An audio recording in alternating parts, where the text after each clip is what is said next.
Hey, welcome back, everyone. So I'm Kimberly Kirkpatrick, and I'm Associate Vice President for Research Capacity Building in the University of Minnesota's Research and Innovation Office, and I have no relevant disclosures.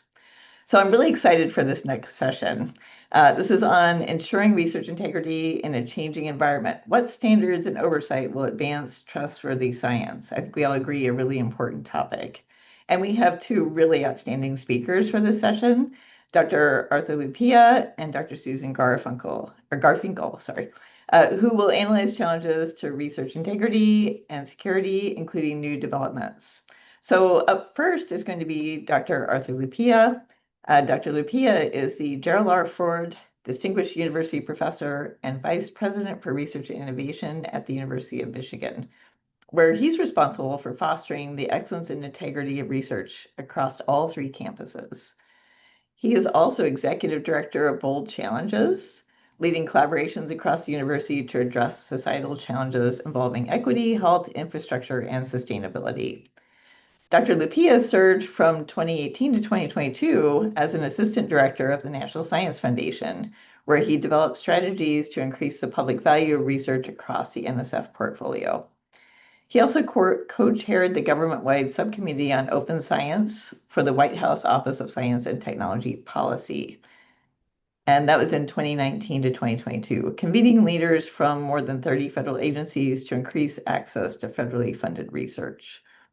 Dr. Lupia is a member of the National Academy's Strategic Council for Research Excellence, Integrity, and Trust, and serves on the National Academy's Advisory Board for Engineering and the Physical Sciences. He has no relevant disclosures. So please join me in welcoming Dr. Lupia. Hi, thank you so much. Thanks for having me today. This presentation is about you and me in this moment. So I want to start with a note of gratitude. The choices that you would have to make to spend a day at this conference are very interesting, because the organizations that we represent, they have this amazing capacity. Every day we save lives, we create opportunities, and we improve quality of life at a scale that few organizations in human history have been able to do. And what's remarkable about the scale at which most of us operate is that most of the people we help will never meet them, but we'll never see them. And yet every one of them matters. They have value, they have families, they're part of communities. And part of our obligation on a daily basis is to serve them as effectively as possible. So in 2026, when there are lots of questions about organizations like universities, and it seems like things are happening to us, there is this moment where we can answer critical questions about, can we be trusted, and what is our public value? And so that's really what I want to talk through today. In terms of a guideline, I want to talk about some of our ethical challenges today are the result of a structural change in the role of universities in society. Then I'll have some things we need to talk about because of the structural change, and then I'll end with the things we can do. But let's talk about the beginning. So I think that universities are these incredible human creations based on a business model from about 1,000 years ago, where you would take subject matter experts and from different fields, and you'd put them in a compact geographic space, and you'd bring in students and members of the community, and they would bounce off of each other, and they would challenge each other, and they would inspire each other, and they would change the world. And everyone on this call has experienced that in some way.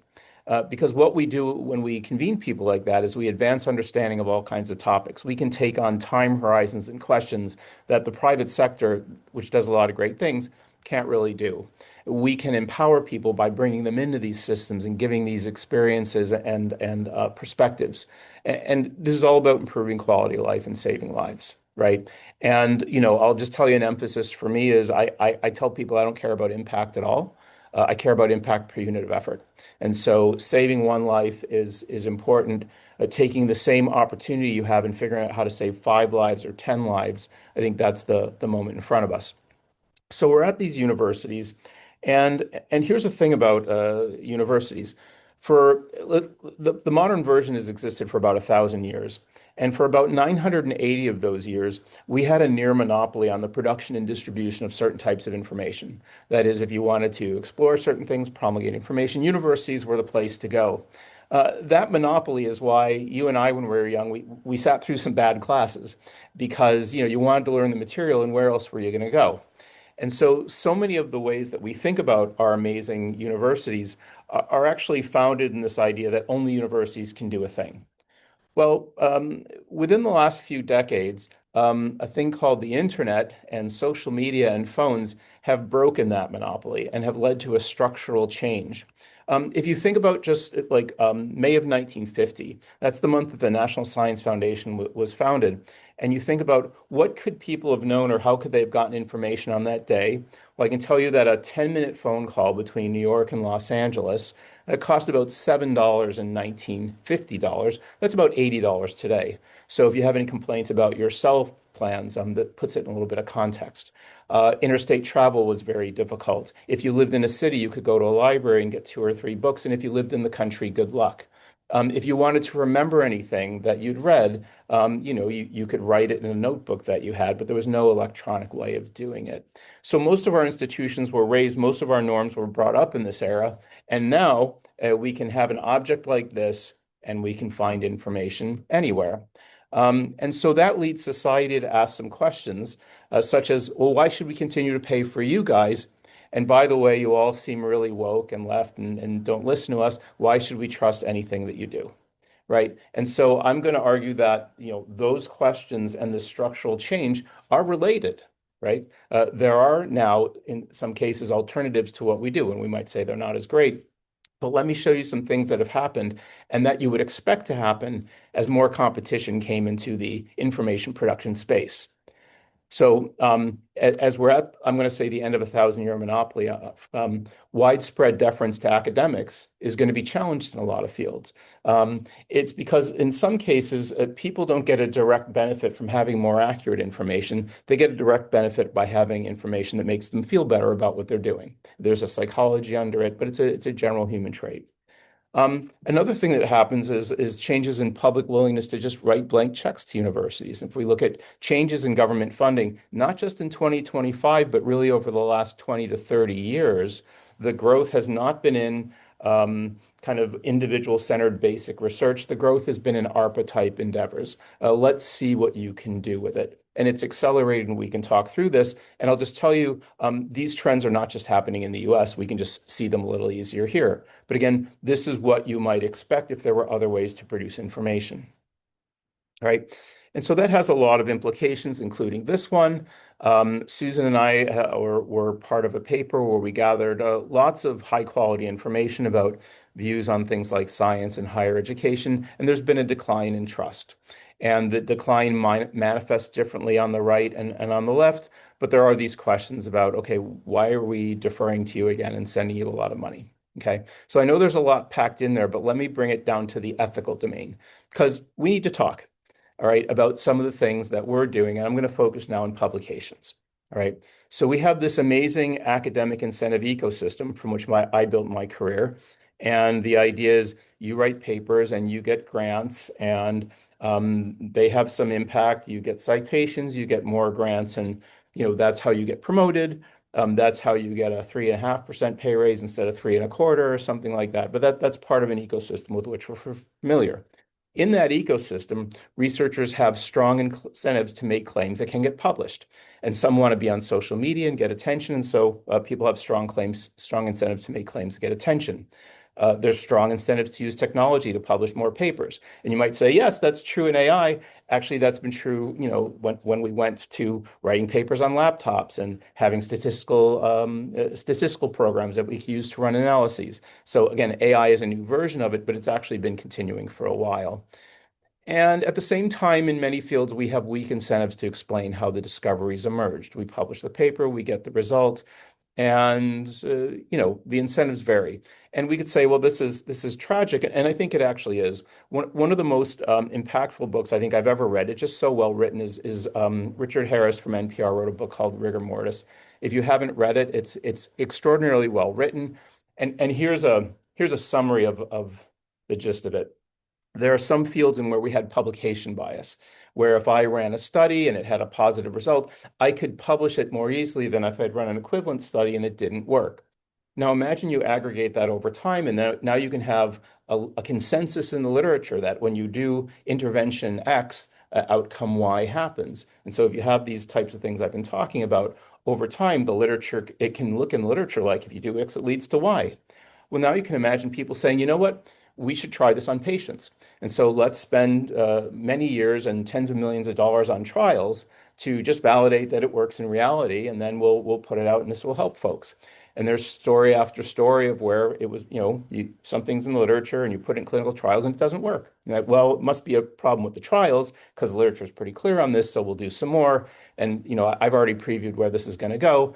A forensic analysis on a number of these cases revealed that actually, if we had looked at the whole corpus on which the literature was based, we would have found the failures there, and we would have realized that maybe going into advanced trials wasn't the best idea. Hey, what's this happens in a lot of different fields. It just happens that in medicine, in certain areas of public health, it's easier to see. So what do you do about this? And I want to start at the individual level and then go up to the institutional level. But some of the answers are pretty clear, right? Because ultimately this is about integrity, or if you want to get technical, intersubjectivity. What I mean by intersubjectivity is I'm going to show you a procedure by which I observe the world, analyze it, and interpret it. And at the end of the day, I'm going to make a claim, but the truth value of the claim isn't going to depend on the fact that I made it. It's going to be a product of the procedure, so that you could have confidence that if you or someone else had the same procedure, maybe you'd find the same result. And that is the basis of what distinguishes scientific knowledge.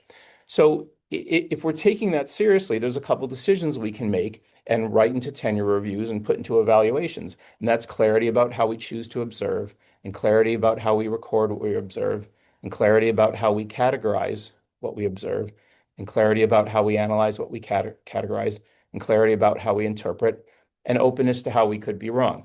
This sounds elemental, but in the race to publish, in the incentives that are in the tenure process, a lot of times these are harder to find. I'm not saying they're absent, they're just not top lines. And again, the aggregate effects of this can be quite challenging.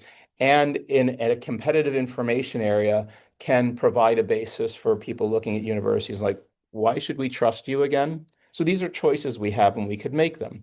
And so now I'm going to show you what seems to be a different new set of problems, but I'm going to argue structurally that the things we can do are the same. And so that's moving into AI. Okay, so if we're going to use AI in science, there's a couple categories of problems, right? So one is when you use AI, the mechanism, the platform is bringing in data, is bringing in evidence from lots of different places, and the quality and applicability of your evidence depends on understanding things about that data. So questions about data quality and provenance are critical. So we can see that in AI, but just they've been critical for decades, right? So, when someone runs a statistical analysis and doesn't understand a lot about the cases, they're different shades of gray. Model explainability. Again, now with AI, we put a query into a platform and an answer comes out. But it's based on a model. It's based on an underlying theory of the relationship between certain sets of words and certain types of observations and variables. Understanding the fundamental aspects of the model are key to interpreting what it says. Again, we can just say, well, that's not really our problem, but if we're going to make a scientific claim, it is. And this is new with AI, but also pretty much the same thing happened when people started using statistical programs to take correlations and make causal claims. So similarly, when we think about the people we actually serve, the people who are at the end of our workflows, whose life itself or quality of life depends on whether our work is understood and applied accurately, replicability and generalizability are crucial. Showing that X leads to Y in a certain case, and then being as clear as possible about whether and how much you can generalize that to other cases. That's a huge sort of ethical decision there. In AI, we can see, okay, that could be a problem, and it is, but it's been a challenge for a while. And then finally, the meaning of authorship. And this one may be new. In the best case scenario, what AI allows to do is automate certain routines, like take a thing that we had to think about and just we can automate it. And if we understand the underlying model, we can do that. So a bunch of people that are our age, and I'm older probably than most people, but generally we've all been trained. Whereas there are certain parts of a workflow now where if AI can do a part and we can explain it, we can go from executing algorithms to using judgment and bringing in our knowledge of different areas to figure out whether the AI model is accurate, appropriate, or so forth. So anyways, but the meaning of authorship is critical. So I want to go to one more level, and that is, in this competitive environment, we also have some other concerns from geopolitics. I'm a vice president of research, so I'm dealing with everything I just told you about for the last 10 minutes, and I'm dealing with what's on your screen. So we live in a different world. Information can be shared, information can be used for good, and also it can be used for other reasons. And at my university, if you can read the newspapers, we've been involved with some of this, not in a great way. So some of the things we have to do ethically now is in addition to the great sessions we had before about protecting human subjects and things of that nature, we have to think about our research environments. So I now have to be a lot more careful about biological materials. It can be nice to prop the lab door open for your other colleagues because it's so hard to remember your card, but that can also lead to problems. So physical security, understanding where your biologicals are moving, vetting. It's unfortunate. Like we want to include as many people as possible in research. Also, sometimes people enter research environments with not the best motivations. We again, you can read about what's happened at Michigan. Just sort of doing legitimate vetting so we know, is everyone coming into a research environment trying to help it? And then training. I don't know about you, all our faculty complain about training. The number of regulations increases, but it's a thing we have to do. We might as well do it well. We talked before about evaluating things, trying to make sure that the memories that we're seeking to create are effective. But these are, I think a lot of folks think these are things you get to after you do the important work. In my view, this is the important work. You don't get this right, you can't really do the rest of it. I know the rest of you are there too because you decided to spend the day here. But ultimately, I think what all of this means to me is there's so much at stake at this moment. Uh, we have incredible capacity. We actually save people's lives, but our efficiency and effectiveness, like while an abstraction to us, there are people who will never meet, whose lives itself or quality of life will depend on how well we work together, how effectively we address these problems. So ultimately, this is up to us. I'm so grateful to work in this community at this point in time where we can have these conversations, but no one else is going to do these things for us. We have to decide to do it, and we can. And with that, we have this incredible opportunity to make life better, and also to help people answer the questions about what universities are for. Because universities can bring people together to have these conversations, to have these practices, to produce outcomes at scale that continue to change the world. So thank you for your consideration, and with that, I'll yield. Okay, wonderful. Thanks so much for that really stimulating talk. We are going to now move on to our next speaker, but I really want to encourage people to post their questions for Dr. Lupia into the Q&A, and we'll take those at the end. So our next speaker is Dr. Susan Garfinkel. Dr. Garfinkel is the owner of the Research Integrity Partners, supporting institutions and research integrity officers in managing research integrity issues and assisting editors and publishers with publication ethics. She was previously Associate Vice President for Research Compliance at The Ohio State University, where she managed research misconduct matters and fostered ethical research practices. She is also past director for the Division of Investigative Oversight in the U.S. Office of Research Integrity, responsible for the oversight of research misconduct matters nationally and internationally. She serves on the Board of Trustees for the Committee on Publication Ethics, or COPE, and she has no relevant disclosures. Please join me in welcoming Dr. Garfinkel. Yes, thank you so much. It's a pleasure to be here. Let me share my screen. So it really is a pleasure to be here. These talks have been really terrific so far, and I really want to thank the organizers for the invitation to present here.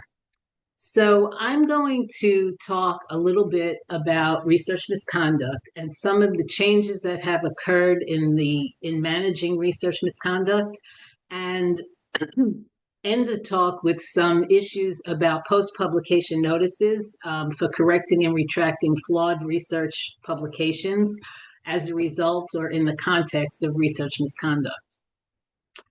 So, hold on. So I'm going to start out with the definition of research misconduct because that, just to put everybody on the same page as we start this talk. Under the federal regulations, it is defined as fabrication, falsification, and plagiarism in proposing or performing or reviewing research. That's FFP. That's the abbreviation, so you don't have to say all those words. It excludes honest error, and it doesn't include differences or interpretation or judgments about data. Research misconduct is not only related to published research, it's also related to any research that was done in a laboratory, which could mean false or flawed research data that's even included in a lab notebook. So that should be clearly noted, that it's not just for publications and grant applications or research that is submitted. A finding of research misconduct is more than FFP. A finding of research misconduct has 3 criteria. The first is that FFP be proven by a preponderance of the evidence. The second is that the research misconduct was committed with some level of knowledge from the respondent, the person accused, that it was committed intentionally, knowingly, or recklessly.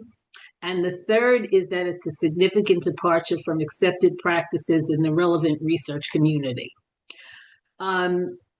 So finding of research misconduct is pretty complicated and requires those 3 elements. The process that's used for research misconduct is in 3 phases. The first phase is an institutional assessment that looks to see if the allegations that are raised fit the definition of research misconduct and are specific and credible enough that they can move forward to an inquiry if that's necessary.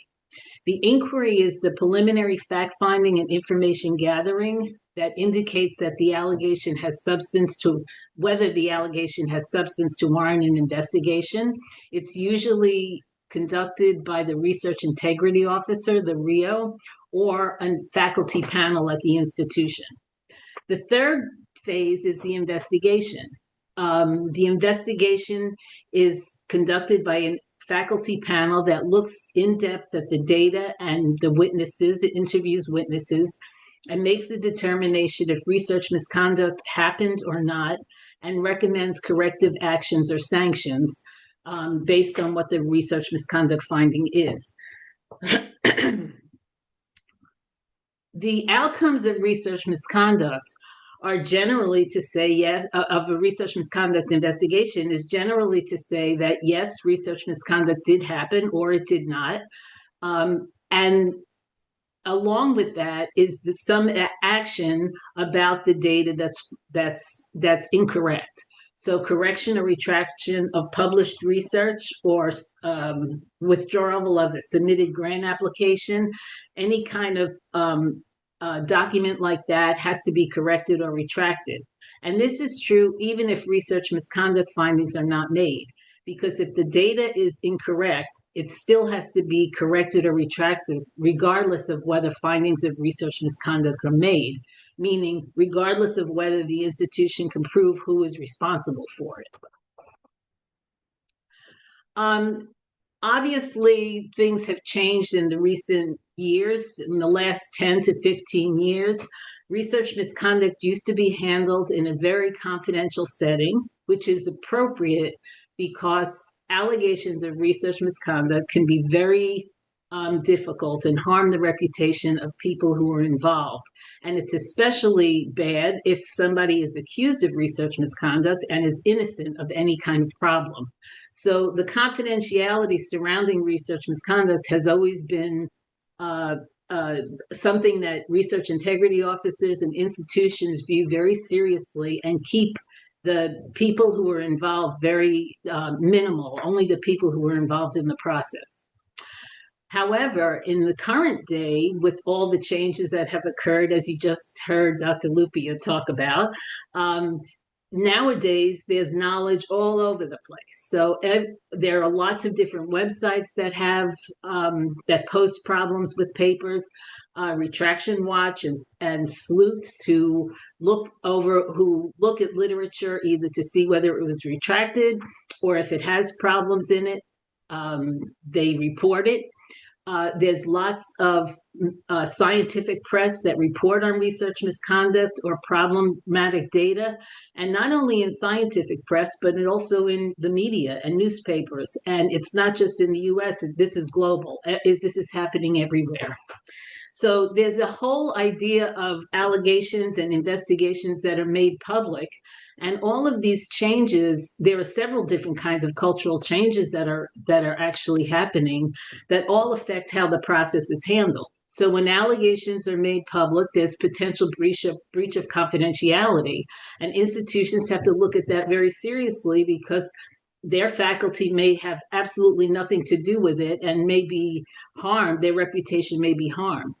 The sleuths, who are people who scan the literature, looking primarily for image manipulations, but also other problems that they see in published work, serve a very good purpose in some instances, but in many cases, it increases the scope of the number of allegations that institutions have to look at. And some of those allegations are not relevant to research misconduct at all. So sleuths that know what they're doing, they do provide information that's good for the institution, but some actually don't and may have other reasons and motivations for why they're making accusations. There's also been many legal challenges. There always have been, but it's more common now than ever. So the respondents, the people who are accused of research misconduct, make these kinds of legal issues all the time.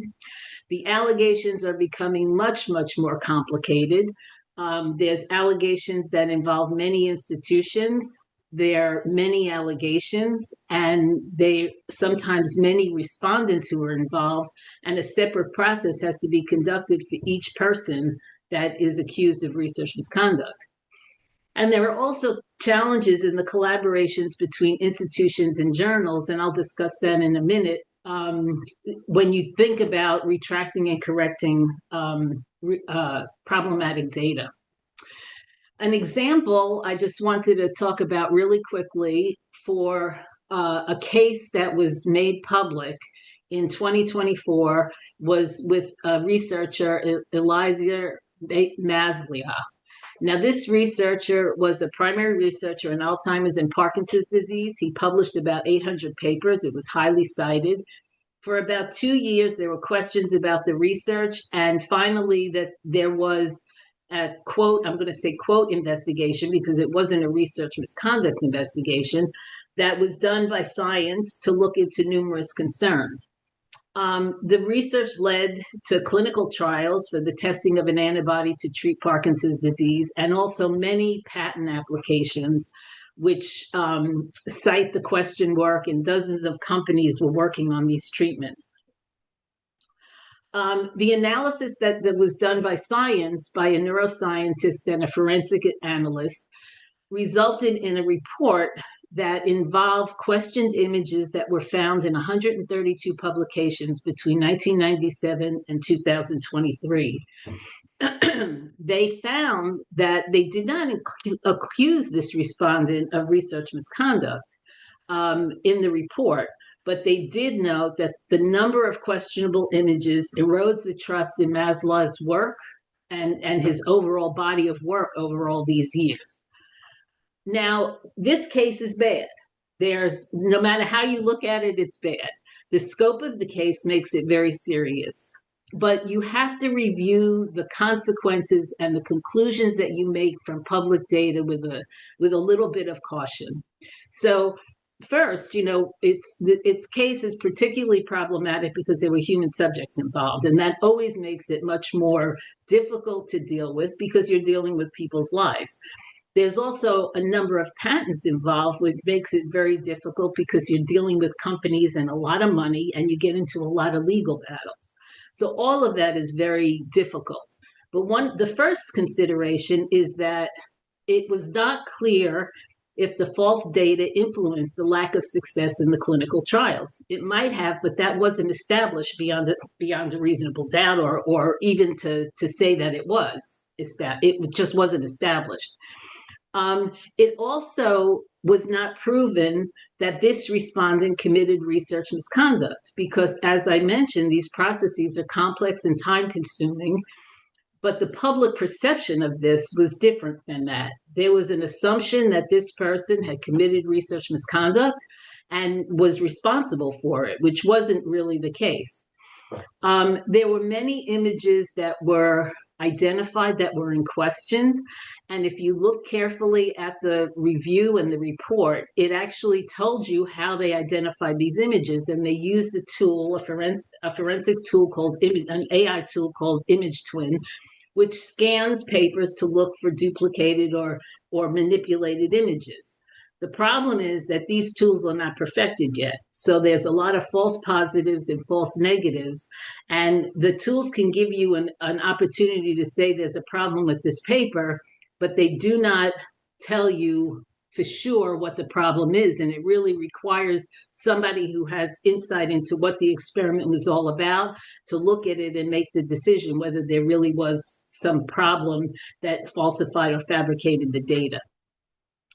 So I understand that this was a very difficult case and probably there is some research misconduct, but when you look at things that are made public, you have to really judge it with some caution.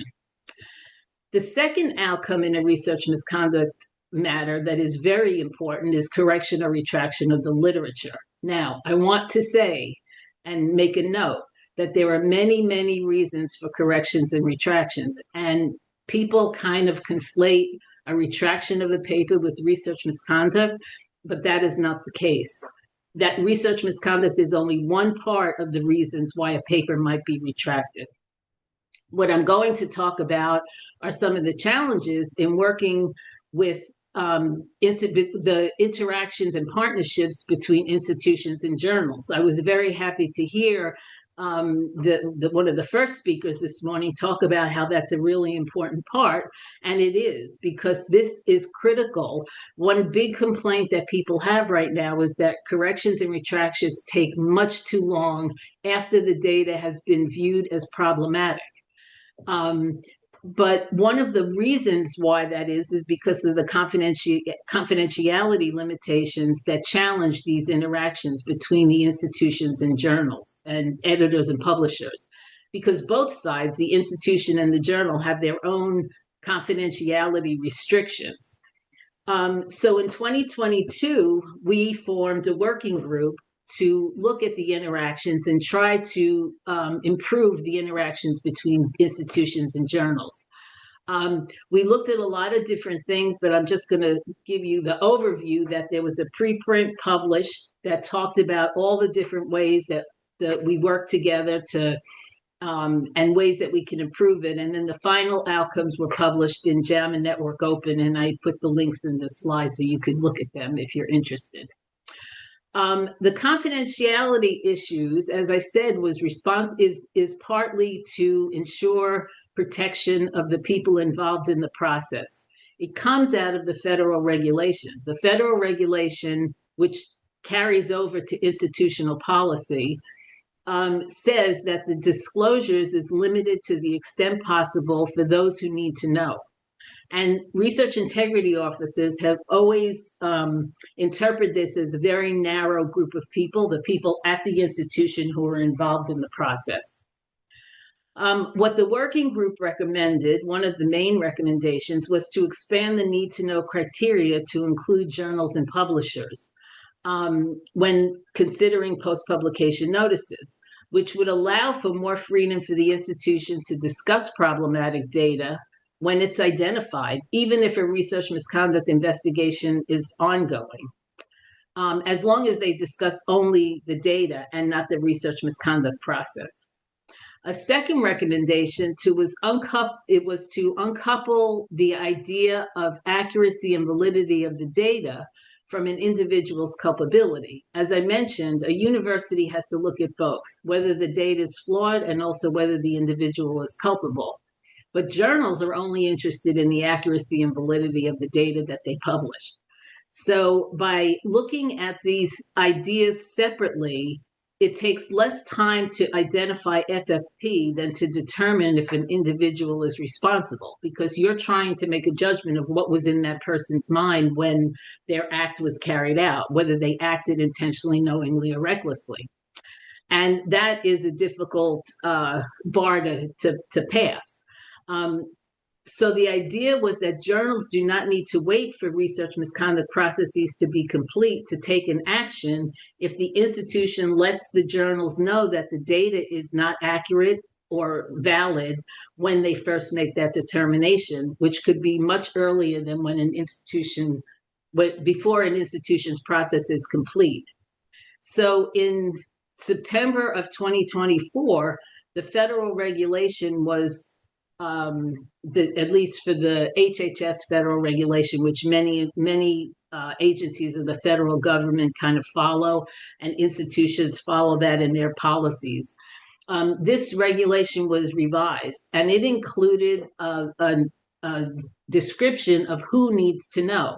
So in the confidentiality disclosures provision, it says those who need to know may include institutional review boards, journals, editors, publishers, co-authors, and collaborating institutions. This is a very important change because it actually allows institutions to contact journals, editors, and publishers before they completed a research misconduct case. The key is not to disclose too much information about research misconduct and just disclose information about the data. Another recommendation from the working group was to change journal policies to and authorship guidelines to raise awareness of the authors for procedures that a journal will follow if there are concerns raised to the journal. Because as you've heard today, journals are getting concerned. Sometimes the institutions don't even know about them. Many journals have developed their own guidelines for image presentation and clarify what is acceptable and what is not. I think the Journal of Cell Biology was one of the first ones to come out with these kinds of guidelines. And many journals and publishers will scan images in papers and text in pages with plagiarism software tools to determine if there are any problems with the paper. So all researchers need to be aware of that and cognizant that journals do these kinds of things. On the side of the editors, there is a group called STM, Scientific, Technical, and Medical Publishers, that's based in the UK. They have established a 3-tier classification for different types of image and data aberrations.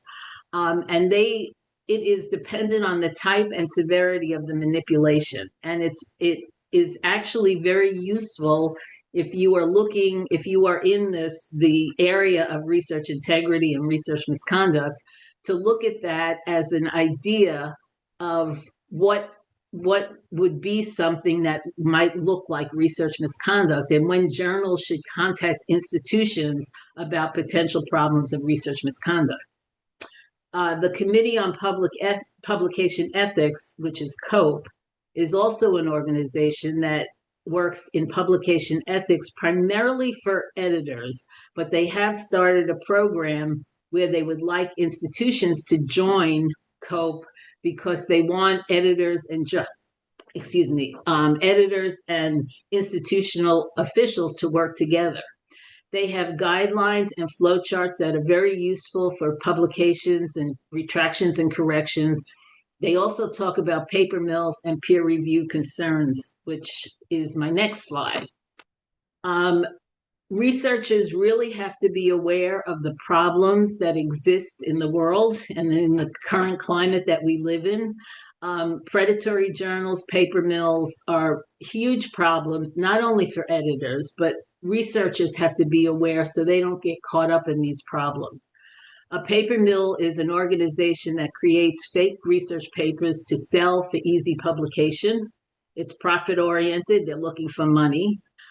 They sell authorship. They manipulate peer review and citations, and they use false data. So these papers often include a lot of false research data in it. STM both leading efforts against paper mills by increasing awareness and trying to improve and standardize research practices. United to Act is a group that was created through a joint initiative between STM and COPE, and they are looking to find ways to wipe these out.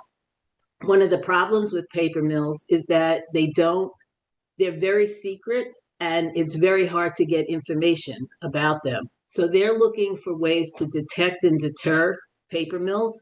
They want to understand how widespread the problem is, which I think it's pretty widespread, the key to dismantling these operations, and importantly, increasing awareness of researchers and scholars to make sure they are aware of these problems, including their impact, the impact of paper mills. So publishers have invested substantial resources in proactively trying to detect and prevent and respond to paper mills. And despite these efforts, there's a large number of articles that have been published in over a very short period. And you might have seen some of the retraction notices that have come out in recent years, where in 2023, Nature presented a paper that said more than 10,000 research papers were retracted, which was a new record. Now, a lot of these are because paper mills are exploiting the editorial systems, and there are thousands and many papers are being published.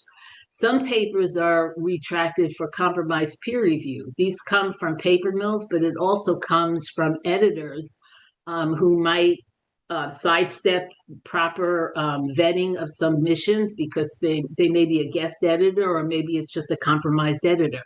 So there are lots of problems that journals are trying to deal with, and they need help by researcher awareness to these problems.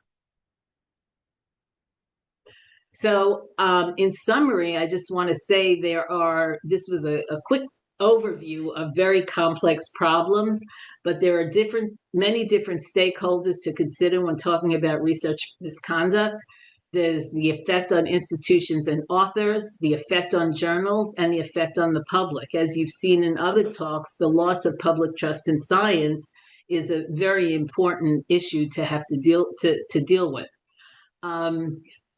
The future is challenging, and the future in the realm of research misconduct and what journals and institutions have to deal with in correcting and retracting a paper is going to be challenging, because while these AI tools have an incredible positive outside to them, they also have the ability to cause a lot of problems in making sure that there is integrity and correctness and trustworthiness in the research.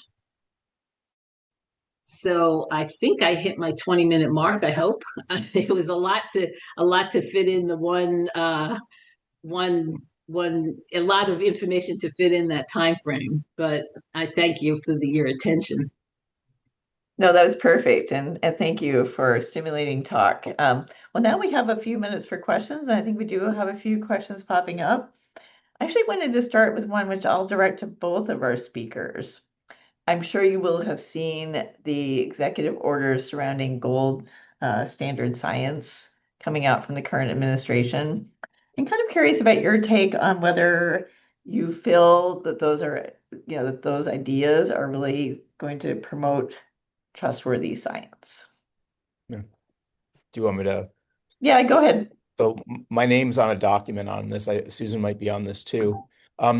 If I had read the gold standard science offering in 2019, I would have said, thank you, Santa. That's everything I wanted for Christmas, in terms of like the standards and how they're articulated and so forth. And so then the question was, well, what does it mean in practice? And so Susan and I are on the Strategic Council of the National Academies. And the one thing you might remember is when the OSTP version came out, the agencies had maybe 60 days to respond. Maybe it was 90.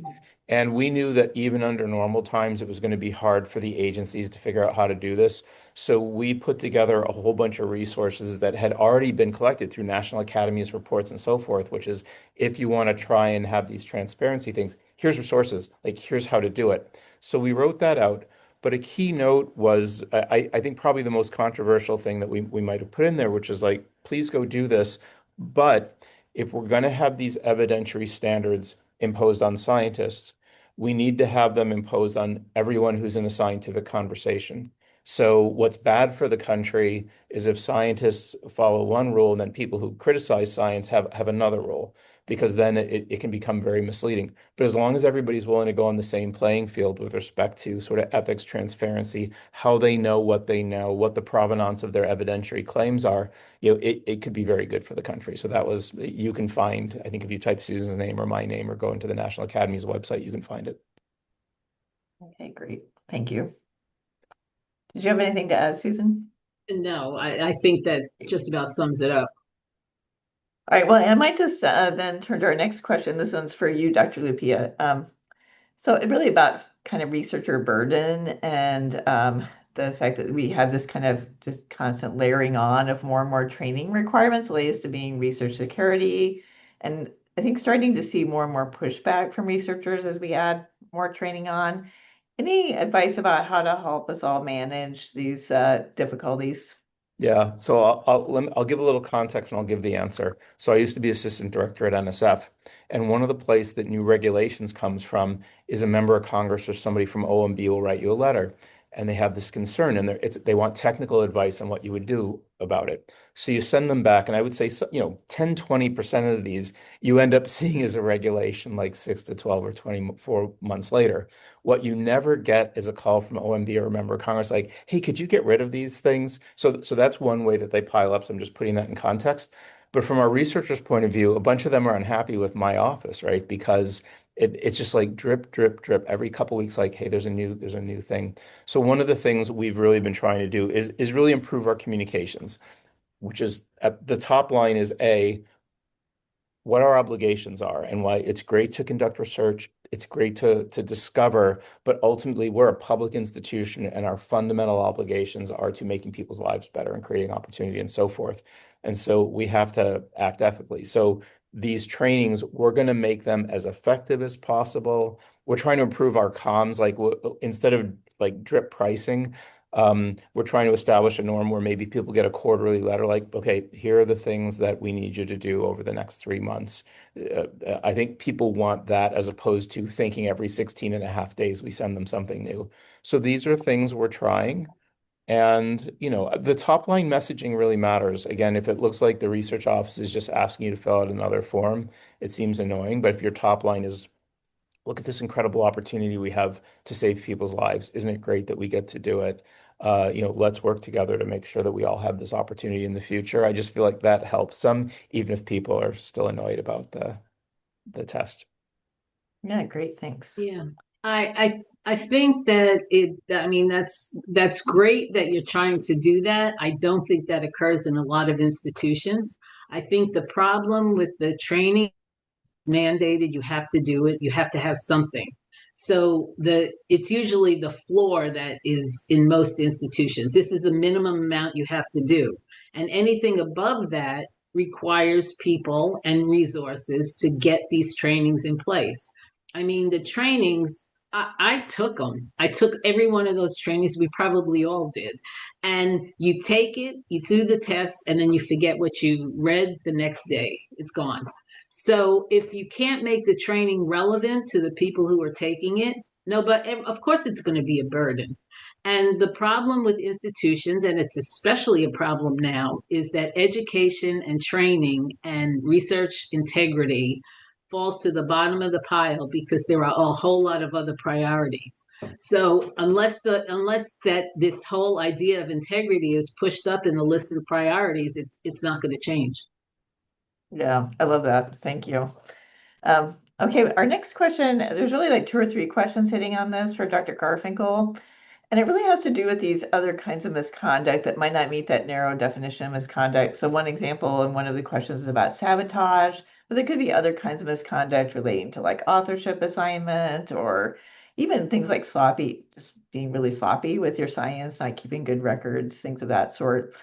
Can you talk a little bit about whether there's other sort of investigatory pathways for dealing with these other issues? Yeah. So there are several issues that are federally regulated, like conflict of interest, humans and animal subjects, all those kinds of things that you actually have rules that you have to follow. And if it's violated, you have policies in place.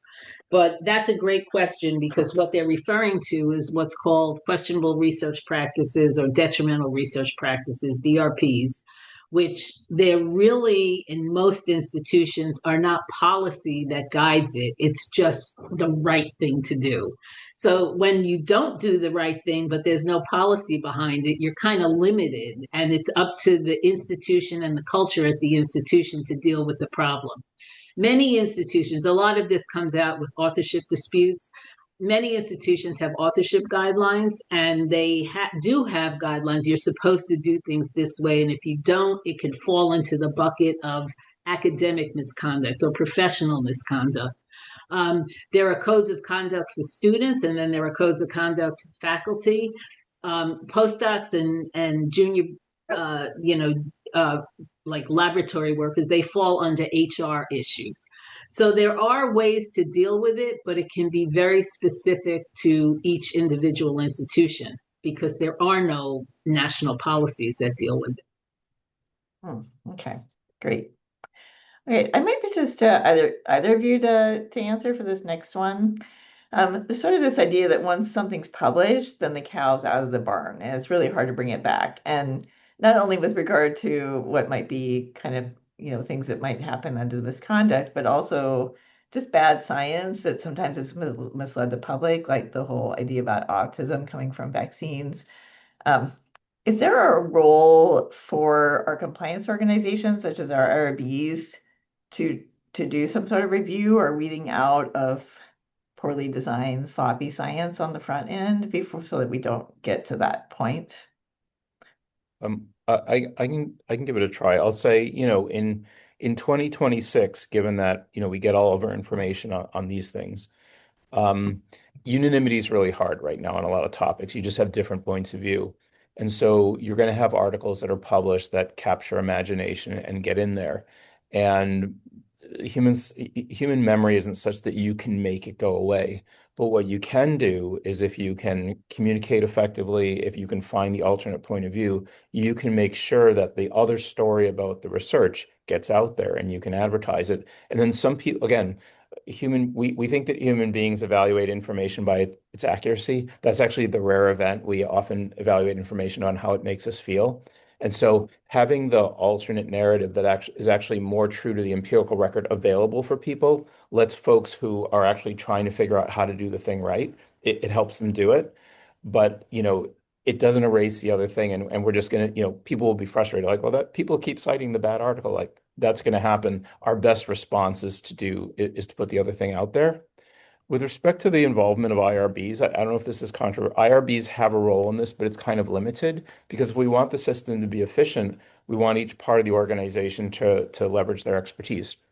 So IRBs do really important work, which is focused on protecting individuals and protecting the institution. And so to the extent that a sloppy or inadequate research design affects those things, an IRB can certainly find it. But so many parts of what can make a scientific claim unreliable or misleading come from research design or interpretive things that IRBs would have a really difficult time determining just because they don't have subject matter expertise. So the peer review process, post peer review, I think are really critical for those. And just to think of it from an ex ante framework, just graduate student training, just the idea that, yes, you want to publish. Yes, there's this existential imperative. We get it. There are people on the other side of your paper. Like someday somebody's going to read it. And the thing I want you to think about is that if they believe the line in your paper, are you okay with what you wrote? Like, is it making their lives better? Is it leading to save a life? Or is it something that, again, that's just part of training. But I think so IRBs can play a role in this, but I think a lot of different parts of the system have to play a role. Okay, great, thanks. Okay, I might ask a little bit about core facilities. So there's a question about how can core facilities really play a role in kind of promoting integrity and trustworthiness. And when I was reading that question, I was thinking a little bit about our genomics center, Yeah. who I think have very rigorous quality assurance protocols that they work on before they ever even put a sample through their devices. Could you maybe touch a little bit on thoughts about how cores could maybe be a little more active in promoting research integrity and trustworthiness? Susan, do you have an opinion? Or... Yeah, yeah. I think that they do play a role already. When you're looking at research misconduct, when you have records available from core facilities, it's kind of like having records available from key card access or records in clinical research, which have to jive with the medical records. When you have ways to look at things because the data is clearly stored and maintained, it always makes things easier.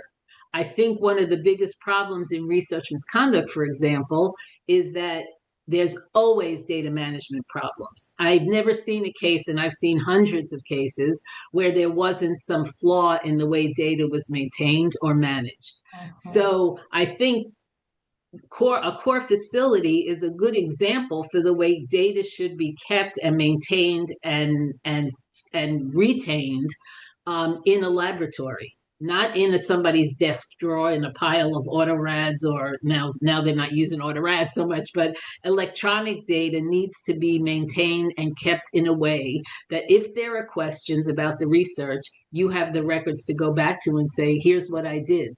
And if I've never seen a case of research misconduct where there were records like that. And if there are, the case is dismissed. So in any stage of a research misconduct proceeding, you could dismiss an allegation if you see that it has no merit. And when records are available, they usually have no merit. Mm, great. Do you have anything to add, That's a Arthur? great answer. Yeah. Yeah, I love it too. Thank you. Well, I might actually, I might ask one of my own questions for the two of you. Something I was thinking about, and really was stimulated by Dr. Lupia's slide about the kind of importance of, having really good transparency in the way we do our work.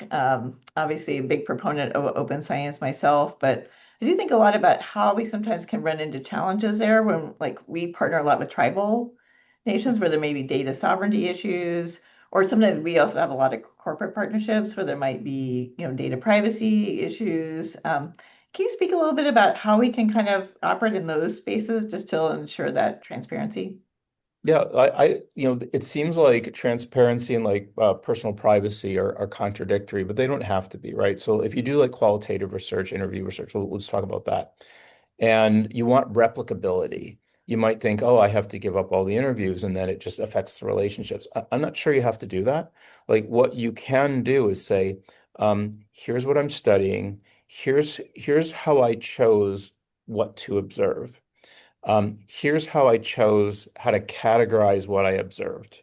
Here's how I chose how to interpret the analysis, right? So you could do a thing without ever using a proper noun to give people a sense of the algorithm, if you will, of the workflow, such that if someone wanted to replicate it, right, they could take the same steps that you did, right? And you can do that with, particularly if you think about, well, what type of claims you're making. If you were making a claim that the thing I'm finding is true only for this person, only in this circumstance, then the generalizability question is not there. But if you're using a small set of interviews to make a broader generalization, and someone else said, like I want to replicate that, you say, okay, what's the population of interest? What's the context of interest? And if you give me enough detail about how you did this, then I can go in and try and do a faithful replication without ever sacrificing the identity of a particular individual.